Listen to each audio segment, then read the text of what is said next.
Hello, and welcome to Powered by Authenticity. For today's inaugural episode, I'm very pleased to be joined by some very special guests. But before we get started, I just wanted to introduce the podcast as a place where everyone can come to feel welcome and talk about why it's important, especially in today's world, to be authentic in everything that they do. And sometimes that can mean difficult conversations at the job, and really how that bleeds into our issues that we're having right now with equity and inclusion across not only the technology sector, but all things STEM. So welcome, and thank you for joining us on our inaugural episode. Today, I'm so excited to have with me my daughter, Elizabeth, who will be joining in the conversation. Say hi, Elizabeth. Hello.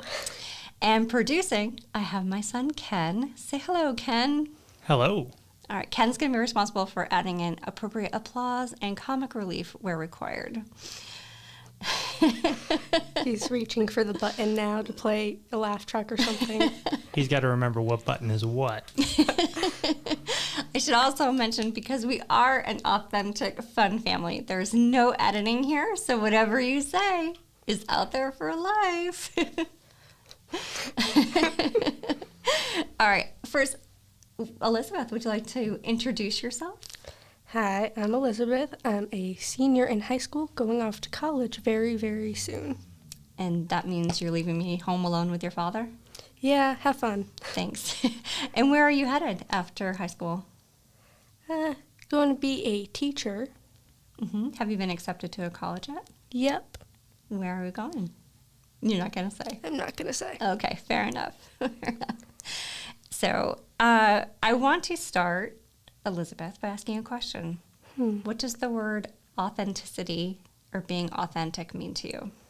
It means being yourself in your actions and your words, I guess. Always? And you also have why is it important on there. I'm going to move to that question. Because in today's day and age where media is constantly bombarding you in all forms, you look at someone and say, I want to look like that and I want to be like that. And so you start exhibiting those traits, whether it's subconsciously or consciously. And do you think that's a detriment to our current society?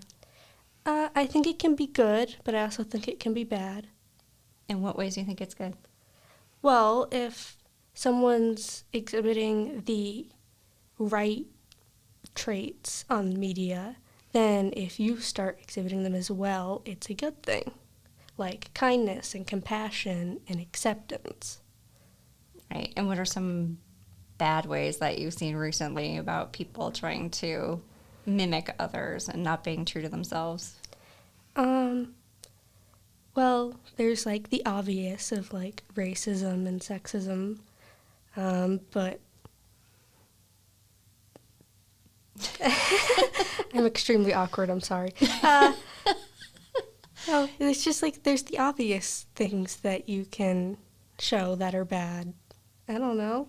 It should be obvious. It should be, but I mean, you mentioned sexism. Do you think that's obviously still an issue in our society? Well, yeah. Otherwise, there wouldn't be so many feminists if we were all equal. Yeah, it's a good point. So in my career, do you think that I have issues with being the only female in the room? Do you think there's an issue I have every day?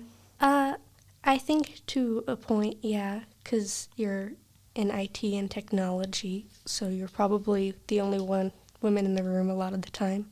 Yeah, it's true. And you got to sit in on the Women's Day events with me. Mm-hmm. What did you think about that? It got me out of school. No, I'm joking. It was very informative. A very authentic opinion. Super authentic.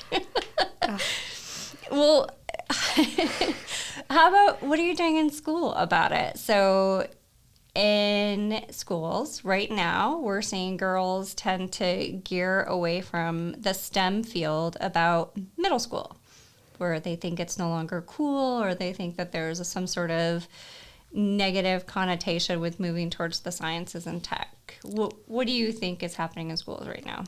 Well, what sort of turned me a bit off of technology in middle school or early middle school was whenever they had STEM days where you'd come in and go classroom to classroom doing fun activities. They'd start the whole thing off by saying there weren't enough women in technology and science. And my brother's being very distracting at the moment. And it's just kind of a turnoff, and it feels very forced. And, trying to push a career onto a 12-year-old or an 11-year-old or however old you were, it doesn't come off right. You're thinking, but I'm 11 years old. I want to, ride a pony for a career and be a fashion designer and be a musician. You have these very unrealistic goals, and, trying to force an actual career onto someone isn't exactly fun. Yeah. Well, what are they doing in the high school to help promote girls going into STEM activities as a career? I don't really feel like they do. Is there a robotics club in our high school? I think there is. Mm-hmm. But everybody just kind of does their own thing. They don't really promote it too much. If they did, would you join? Maybe. Probably. I don't know. You don't know. But it would be fun. Yeah. But I'm also a senior. I have senioritis. I'm busy. I've got essays to write and naps to take.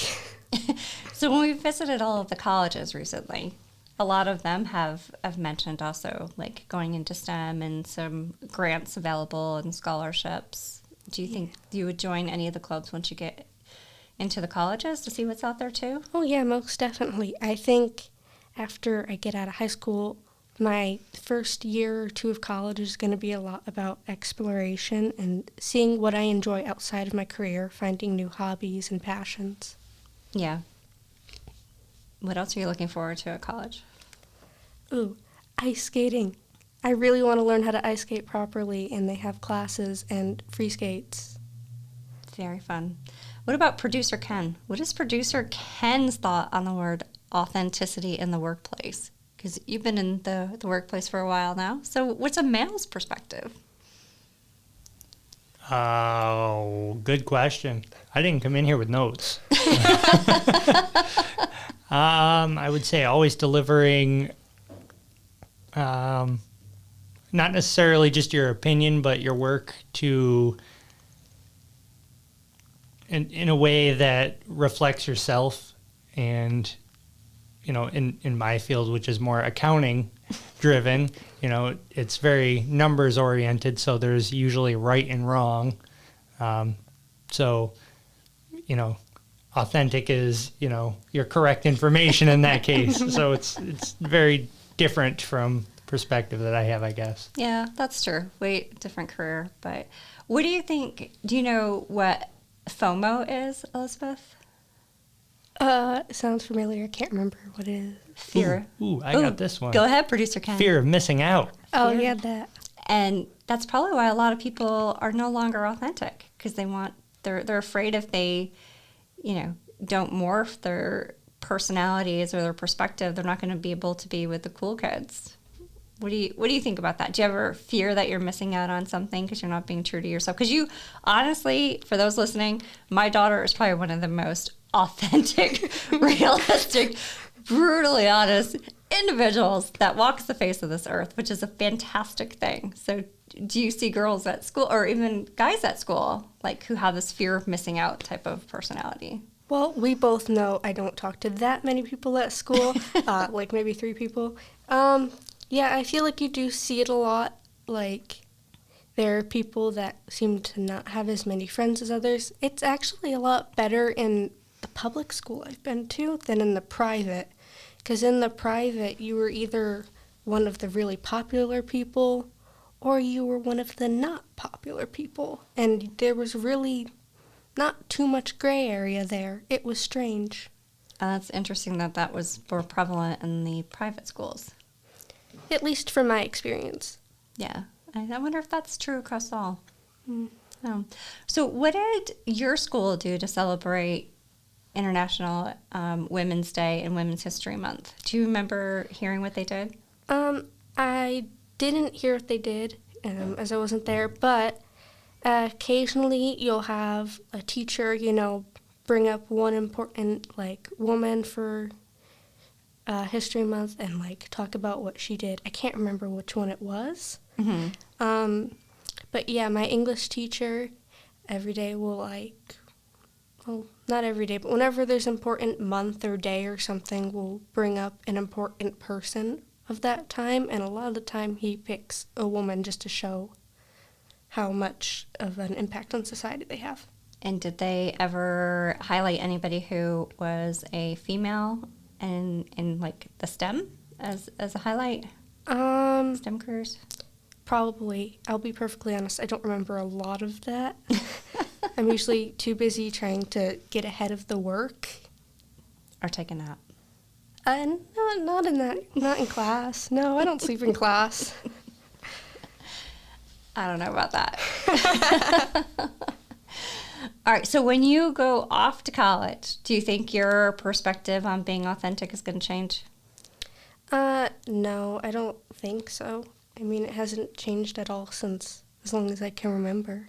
And do you think when you become a teacher that you'll try to promote kids always being themselves and remind them why it's important? Well, yeah. A lot of the reason I wanted to be a teacher as I discovered more about why I wanted to be a teacher, because if I'm going to be perfectly honest, you know the saying, if you can't do, teach? That's more what I was thinking at the beginning. But as I discovered more about... Producer Ken is laughing now. I'm glad I got a laugh out of that. He's looking for the laugh track button, but can't seem to find it. Well, I'm glad that joke hit. Anyways, as I discovered more about why I wanted to teach, I realized that I wanted to make more of an impact on younger kids and help them be more themselves when they're older. Mm-hmm. And, just kind of help kids always feel safe and comfortable where when they're older, they tend to feel like they have to copy other people's behaviors. Yeah, so you're going to get them while they're young and teach them the right behaviors and personality traits. Yeah. Awesome. Are you excited about that? Well, I mean, I love kids, don't get me wrong, but I'm kind of not too excited about stopping them from eating glue sticks and throwing scissors and maybe they like glue sticks. making a mess with glitter. Looking at you, Producer Ken. You love glitter. My favorite. So, Elizabeth, we have to wrap up. Yes. But what is one message, if you could send it to girls everywhere about being authentic, what would you want to tell people right now? You have the world as your audience. What do you want people to remember about being authentic? To just not be afraid to be yourself and do what you love, not because it's forced on you, but because you're genuinely interested in it. And to not feel forced to fit in with the crowd. You'll find friends eventually. You'll find people who are like you. There are many fish in the sea, and that doesn't just apply to dating. You'll find someone who is like you and shares your interests eventually, even if they're extremely obscure. And I think that's true for corporate too. So if I think about it, I think about my workplace and always finding others who have the same perspective about letting people speak and be themselves and not overstepping on anybody else just because maybe they're a little bit different. When we all come to the table with different perspectives, whether it's in the classroom or the boardroom, I think we can always have a better world. And I think hopefully we'll start seeing some more of that both in the classrooms and the boardrooms. What do you think? Yeah, hopefully. We'll see. We'll hope so. Did you know that for every $1 a man makes, I only make 93 cents? I'm pretty sure you have mentioned that before at some point, yes. Still hits home. Still hits hard. Elizabeth, thank you so much for being my first official guest on my podcast, Powered by Authenticity. Thank you. No problem. Producer Ken, thanks for the chuckles. You got it. All right. Thank you, and thanks for joining us on this first episode of Powered by Authenticity. We thank you for joining us. Thank you.